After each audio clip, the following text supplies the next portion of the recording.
Her mom had that first. Very good. All right. I'll let him know. I told you, because I said I was checking for you. That's some minor accidents.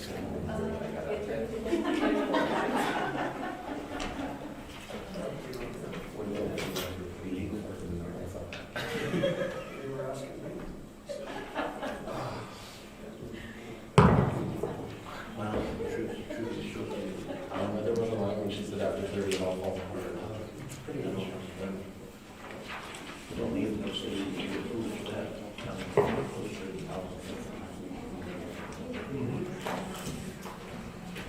Okay, Mr. Aragon, are you ready? Yes, sir.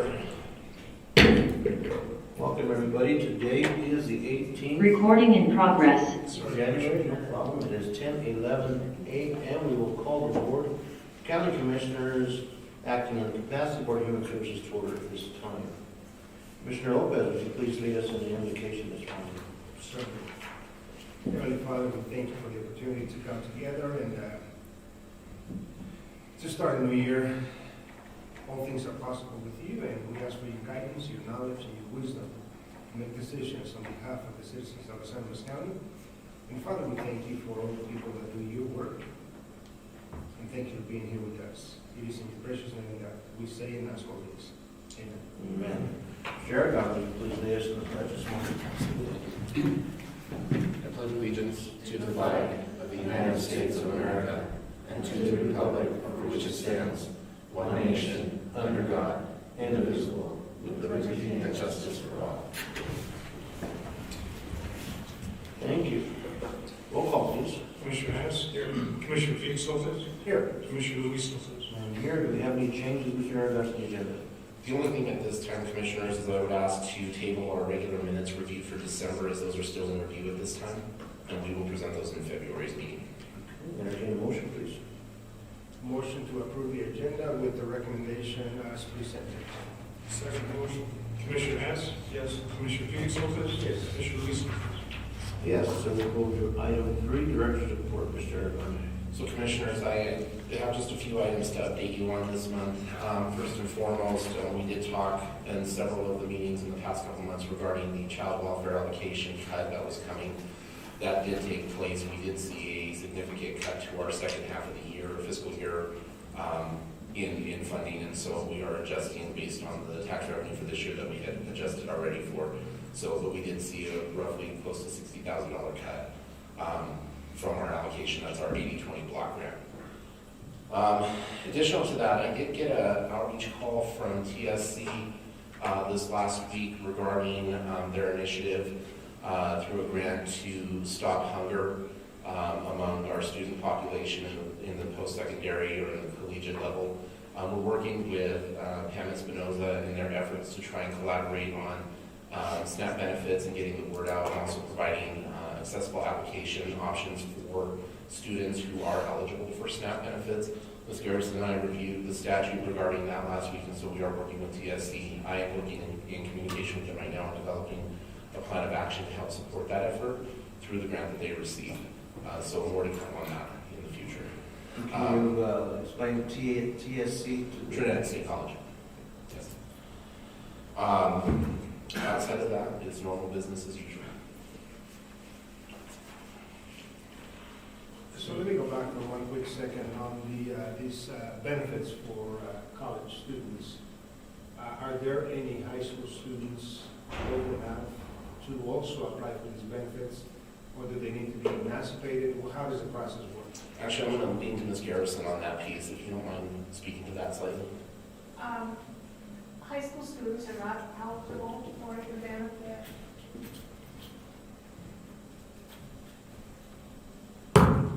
There is an age limit on the food stamps. They have to be 21, actually going on 22 to be considered an emancipated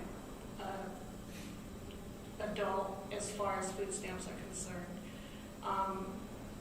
If they are attending college and they do have a food meal plan, they also do not qualify for the SNAP benefits. That's why they're trying to reach those students that do not qualify. So it would be pretty much more the commuter community at the college. Yes. Correct. In relation to the SNAP benefits, we also identified that if the student is currently residing in any of the residentials of the college, so if they're in the dormitories, they also do not qualify under that because they would have a meal plan in place of some sort. So these are the commuter students. These are the students who are currently living on their own and are struggling to keep up. And so we're working to identify alternative methods. We also gave recommendations to work with WIC through the health department and some other area agencies that I think will be beneficial to building a pantry basically, which is what they're trying to do. It's more of a resource pantry. They have a current pantry for students up there, but it's how do we go beyond that limitation right now of feeding the ones that are on campus. We need to look at how do we support the ones that are not on campus. So is DHS doing the emancipation certification? No, we do not do the emancipation certifications. Okay. That is something that we can work with them to guide them, but that's not something we actually do. Thank you. Okay, no other questions or concerns for the director's report? We'll move on to new business. Item A, consideration of case load counts by activity and program. Mr. Erickson. Commissioners, I'll be filling in for Ms. Remo this morning. She apologizes. She says she misses you all. She's missed several meetings, but we've had a shortage of staffing in her department recently, and so she's covering this morning. So in regards to adult protective services, for the month of December, we had a total of 37 cases on the books. During the month, we saw 7 referrals. Any questions on adult services? The referrals that you usually receive, are they coming from families or what sources? Yeah, primarily with our adult services, we find that it's I would say a half and half. Half are family members. The other half we've gotten a lot recently are from neighbors, folks who are living next door to other folks who they know may be potentially having some issues, and so we kind of get a mix of those two. Yes. Okay. All right. For single entry point, for the month of December, our HCBS EBD cases, 243. HCBS EBD CDAS, 148. HCBS EBD long-term home health, 28, for a subtotal of 419 cases. We had HCBS CMHS with a total of 18. HCBS CMHS CDAS, 9. HCBS CMHS long-term home health, 2. For a subtotal of 29. Our long-term home health only was 4, so our total client count for the month of December was 452 clients. Our initial assessments for the month, our HCBS approvals was 7. Our nursing home facility placements, we had 2. We had no initial HCBS denials, so we had a total of 9 activity applications and acceptance for the month of December. Any questions or concerns?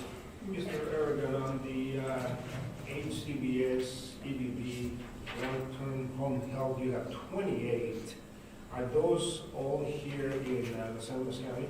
Yes. Okay. Yeah. And then you have 4 long-term home health only, and is that assisted living? That's right, I would imagine. The long-term home health is not necessarily an assisted living facility. They might be assisted within a home. And keep in mind, and I should say, let me correct that, it's not just Los Angeles County, because this is the one program that we, for both Huerfano and Los Angeles. Okay. So those numbers could be split between the two. Huerfano carries a much smaller caseload, obviously, part of the reason why they're under our single entry point region. I believe my last count was about 120 cases out of Huerfano. So those. And then on the bottom one, the nursing home placement of 2, those are, I would imagine those are local. Correct. Okay, Yeah. thank you. Any other questions? Okay. Next we have child support. Second. Good morning. Morning, Marty. For the month of November, we have 267 4A cases, 100 of those current, 167 arrears. We have 586 non-4A cases, 101 of those are current-only cases, and brings us to a total of 954 cases for the month of November. We collected $12,857.44 for TANF cases, $92,707.94 for the non-4A, bringing our total collections for the month of November to $105,565.38. Our year-to-date collections for the TANF are $240,644.48, and our total non-4A collections for the year is $1,177,574.68, bringing our total year-to-date collections to $1,418,219.16. We had 11 new cases in the month of November, 180 locates, 4 orders established, all of them by administrative process. We completed 2 modifications, sent out 63 income withholdings, have 13 APA hearings pending, and 7 modifications. Our driver's license suspension, the letter should be going out today, and the report should come in tomorrow. We should have a really large report since we haven't had it on for 2 years. And our caseload should probably be picking up here within the next few months. They have waived the application fee on that, so I'm assuming we're going to be getting in a lot of non-cases. We have 3 of them this morning.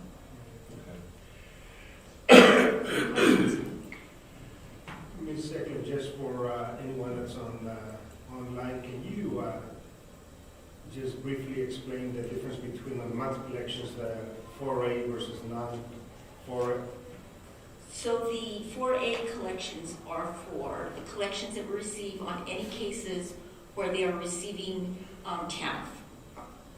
And the non-4A are for those cases where they are not on any type of TANF benefit.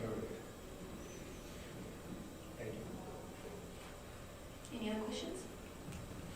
Thank you. I know legal counsel Ms. Nelson's excited for all the new cases we'll be getting. Like security. Ain't that the truth? Right, next up we have child welfare. Morning. I'm not asking. 2 months. Two months, yeah. All right, so for the month of December, we had 23 referrals come through. We are working with 27 children in home, 30 children out of home, which gives us a total of 57 children served. We currently have 8 children placed in the county, 21 children placed out of the county, and 13 placed with kin.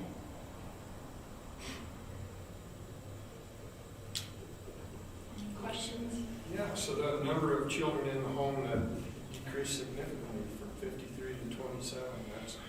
Yeah, and what happens, I mean, we'll get referrals that have 3, 4, 5 kids involved, where, you know, we might get a referral that only has 1. So I'm thinking that's where we're at. November, if I recall correctly, we had a couple families that had, I think, 4 or 5 kids. So that'll really bump up that number. Good. Thank you. You're welcome. Thank you. Okay, and then I have Ms. Teresa Garrison with eligibility. And one of the things, Commissioners, I wanted to state before she gets her report this morning, you know, we've done some realignment with the department over the last 2 years and identifying specific roles and tasks for our staff members to help support the community better. One of those was establishing a more comprehensive call center. We did that in probably the first month of my tenure in 2020. And it took some time to kind of level out, but we've got 2 really strong staff members in there. And last week I received a phone call from a local community member who was absolutely overjoyed with the level of customer service from one of our call center staff, Ms. Cindy Smith. And I wanted the commissioners to know that this is the second phone call praising Ms. Smith in the last 2 weeks that we've received. Her knowledge base regarding our income maintenance programming, her ability to work with clients one-on-one, both in the office and by phone, has been it's an elevation for the department in many ways. It's something that we didn't have, and so I just wanted to share that and give her some acknowledgement today, because this is somebody who's definitely gone above and beyond what the call of her duties are to really make our consumers feel more at home when working with our Department of Human Services. So I just wanted to give that acknowledgement to Ms. Garrison for her efforts with her team as well. Please send our sincere appreciation to your staff member. Thank you. She was real happy. I was too. It doesn't happen every day. It So it's does. nice when it does. We have a lot more complaints, and like I said, I think one of you got a complaint from a client about the food stamps, and we knew that was gonna happen. We are on a month-to-month still. They are still giving the extra, but they're getting their regular amount first, so they're calling and complaining. And, we just have to tell them month by month. So when February comes, we're hoping and praying, but if you guys get phone calls, you know why. That way you're able to answer that question. But one good thing, when we get a phone call, then we get the phone call back, thank you so much, because I received the phone call immediately, so I really appreciate that as well. Because your service, customer service is paramount, and, at the end of the day, I think citizens will call whomever to get the services they need, and that's what we're here for. So we appreciate that as well. When we get those calls, what's the proper protocol for us? Do we give them your number? Yeah, so primarily what we've seen is if you are getting a complaint call, which we encourage the community, if you're having an issue, reach out to whoever you need to get a hold of us. But, we really want them to call our call center, because that's our primary point of contact for the department. But if you get a call and a message is left, feel free to send it to me. I usually get with the department that needs to know that, and we'll get that call out that day. What is your call center number? I give out So they can call, so we're in transition right now with the new phone system coming in, so that number is gonna change. It'll be a singular number coming up with the new phones. I don't wanna say that we have a permanent number at this point, but they can call the main line, the 846-2276, and just ask for the call center, and we'll get them there. And our call center, our policy still is 24 to 48 hours return call. Our call center is pretty good about either closing out the day with those messages and then get them back that day, or the very next day. So, yeah, there shouldn't be a lag time. If there is, we need to know. I think my number's on your website, so I get a lot of calls and I just give them the 2%. That's fine, yeah.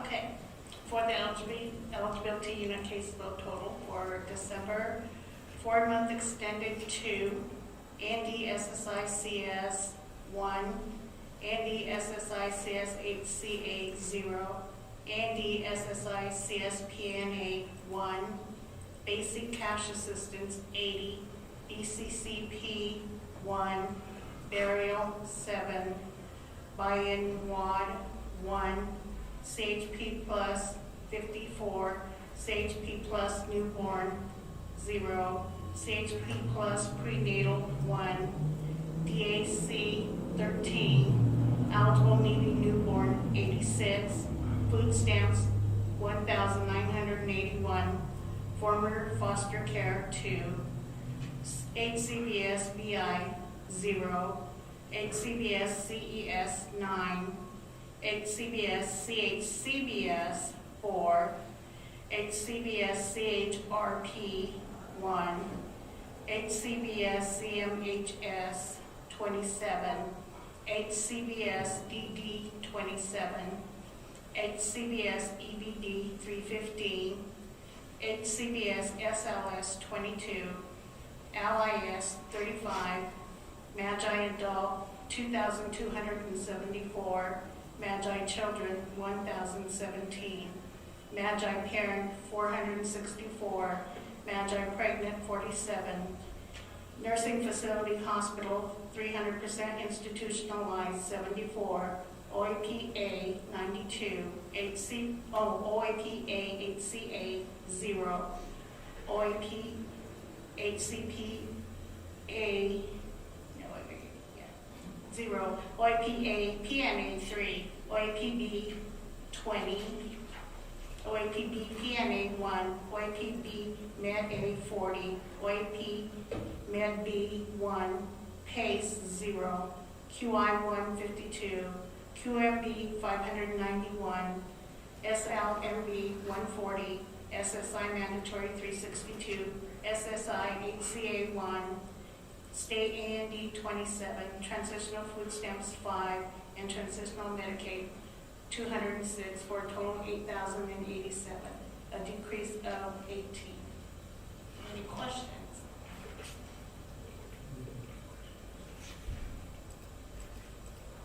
Thank you. Thank you.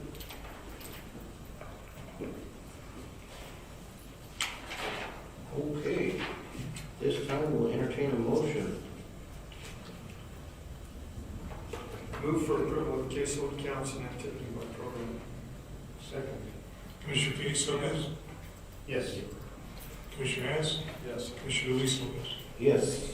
Thank you, ladies. Thank you. Item B, consideration of MOU, Huérfano Los Animas County Early Childhood Advisory Council, HULA. Mr. Commissioners, in front of me this morning is a memorandum of understanding between the HULA Group and Los Angeles County DHS. We have a representative out of our income maintenance who handles our child care program who sits on this committee as a representative of DHS in partnership and collaboration with them. And so in front of you is our, I think it's a biannual, if I remember correctly, MOU agreement that we enter into with them. This is by county, correct? Yes, this one is by county. If I may, Mr. Chairman, a couple of questions I have, on the particular MOU, is specifically targets children 8 and under, and then to identify gaps from their success. So we're talking about first and second graders, perhaps? Yeah, you're looking at first, second, maybe some third graders in there, just depending on where they land age-wise. What kind of data to identify those gaps on their advancement in education on both from HULA and DHS? What kind of data is collected in there, Mr. So as far as on the DHS side, our child care coordinator, Mr. Greg Henry, he monitors with our 3 providers. So we are at 3 providers, including COG, Peas in a Pod, and who's our third now? It's rocking downstairs. But anyways, of our 3 providers, they monitor the educational components that they're receiving month to month based on attendance. We look at the attendance of those, Trinidad Youth Club is the other one, thank you. But that piece is monitored specifically to identify if they are not only attending the programming, but that there's beneficial outcomes from the program. Part of the contracts that the state enters into with our providers in order to be a provider under the child care program is very specific on what they have to deliver to the children, both educationally and in physical activity.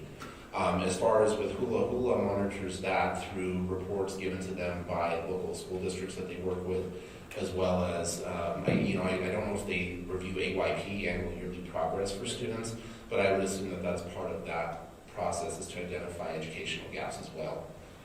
So the deliverables are communicated with the child's family, I would imagine? Correct. And And with the provider, because they want to identify if there is a gap in the educational components of the provider, that HULA is in support of helping those folks, whether it's a school or a private entity, elevate their educational output for the students. And if I can add to that, for council governments, the programming that they have to adhere to maintain the level 4 status. Correct. To receive this types of programs and funding are administered by the federal government guidelines.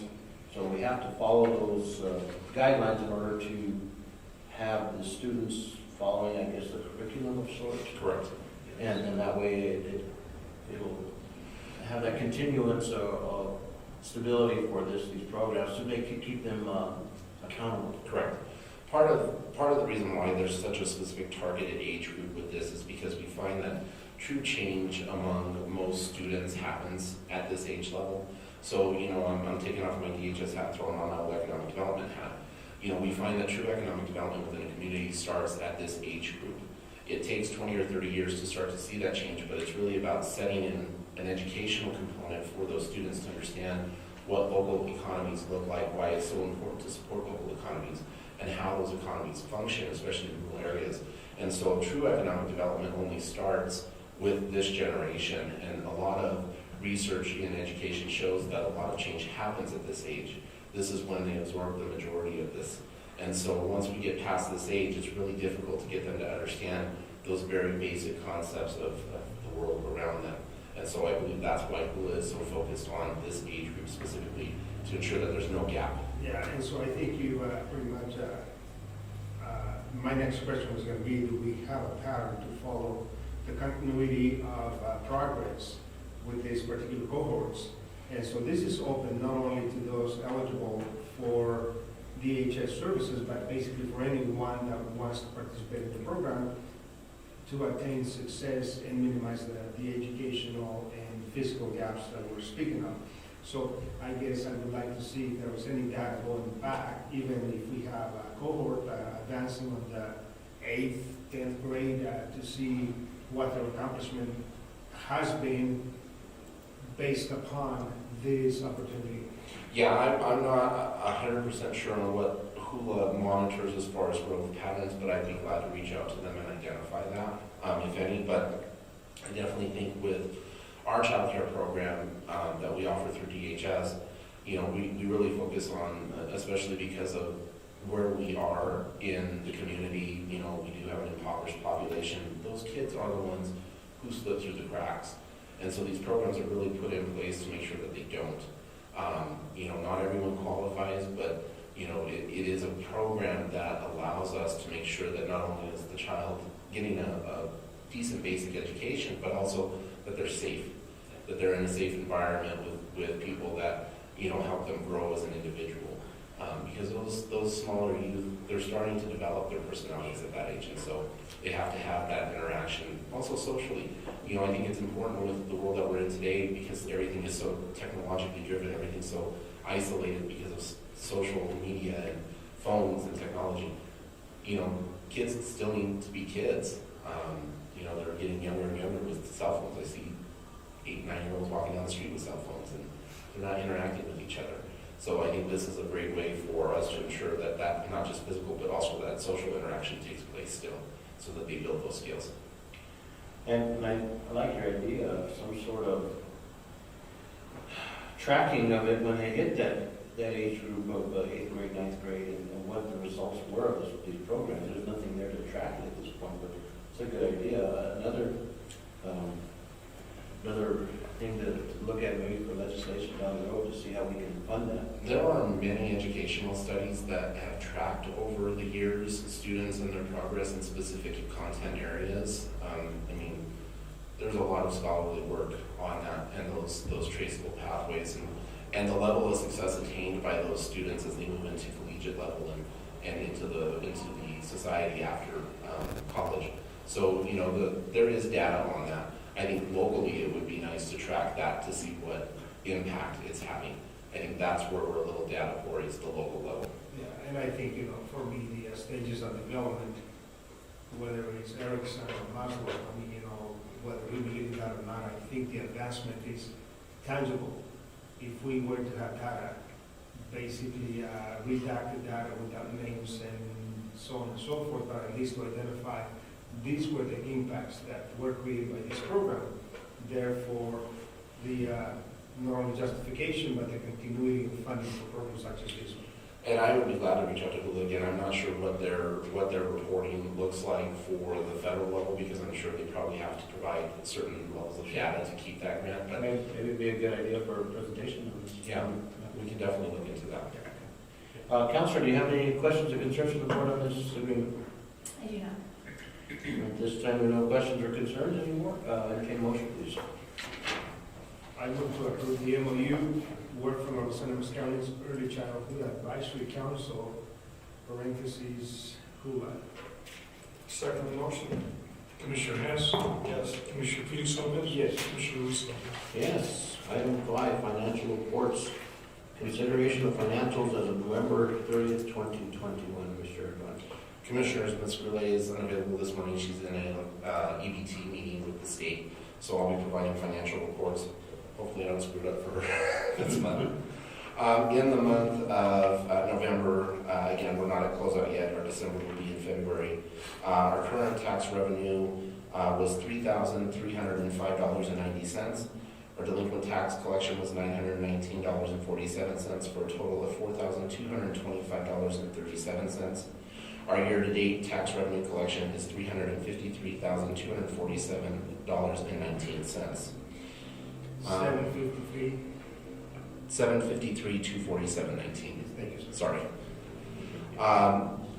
For the month of November, our current revenue from the state and federal was $1,233,195.34. Our current year-to-date was $14,212,374.34. Our current expenditures for the month of November were $1,298,020.57. Our year-to-date expenditures are $14 million, with the county match, $914,350.80. Current year-to-date total for the county share is $671,262.83. Questions on the financials?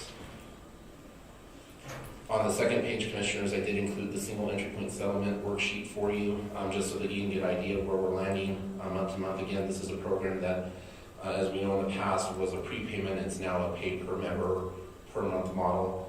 And so for the month of November, we had a current end balance of $116,080.27 as a carryover from the prior month. Our current revenue was $51,294.50. Our expenditures were $56,575.48. So we have a variance of $110,799.29 in that program. Questions or concerns? Hearing none, we'll entertain a motion, please. Move approval for financials as of November 30, 2021. Second. Commissioner Felix Lopez. Yes. Commissioner Hess, Yes. Commissioner Luis Lopez. Yes. Item B, considerations of bills for November 2021. Mr. Erdogan. Bills for November 2021, the total amount was $62,614.97. That went up significantly because we also had payout on our single entry point to Huerfano County for the month. So you will see those. We are calculating that per member per month based on their case count is what they're receiving. So that's why you'll see an increase there. That is a pass-through transaction, all right? Correct. Okay. Yeah.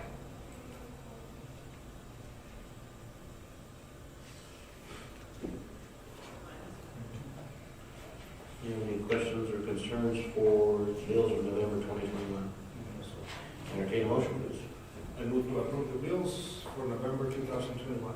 Second motion. Commissioner Hess, Yes. Commissioner Felix Lopez. Yes. Commissioner Luis Lopez. Yes. Payroll reports, consideration of payroll for payday December 3rd, 2021, pandemic payout. Mr. Erdogan. Commissioners, the payout for the pandemic payout was $45,000 for the Department of Human Services. Just one question, Mr. Erdogan. How was that received by staff? I'm glad you asked. The staff are extremely grateful, Commissioners, and many of them have asked me to convey that to the Commissioners and to the county staff for allowing them to have that little extra. It was really helpful, especially at that time of year. It's very difficult for a lot of our staff. That, as well as the pay adjustments, have been very well received with staff, and so they're very excited. It's a renewed sense in the department, which is very helpful. So thank you. No other questions? Entertain a motion, please. Move for approval of payroll for payday December 3, 2021, pandemic payout. I second that motion. Commissioner Felix Lopez. Yes. Commissioner Hess, Yes. Commissioner Luis Lopez. Yes. Item B, consideration of payroll for payday December 15th, 2021. Mr. Erdogan. The total for payroll for pay date December 15, 2021 was $77,420.53. Any questions or concerns? If not, entertain a motion, please. I motion to approve payroll for payday December 15, 2021. Second motion. Commissioner Hess, Yes. Commissioner Felix Lopez, Yes. Commissioner Luis Lopez. Yes. Item C, consideration of payroll, pay date December 19th, 2021. Mr. Erna? Commissioners, the payroll for pay date December 29, 2021 was $74,035.12. No questions or concerns, entertain a motion, please. Move for approval of payroll for pay date December 29, 2021 for $74,035.12. I second that motion. Commissioner Felix Lopez, Yes. Commissioner Hess, Yes. Commissioner Luis Lopez. Yes. There is nothing else, we will entertain a motion to adjourn at this time. Motion to adjourn DHS meeting and resume the regular Board of County Commissioners meeting with a 5-minute recess. Second that motion. Commissioner Hess, Yes. Commissioner Felix Lopez, Yes. Commissioner Luis Lopez. Yes, thank you, Mr. Erna. Thank you all.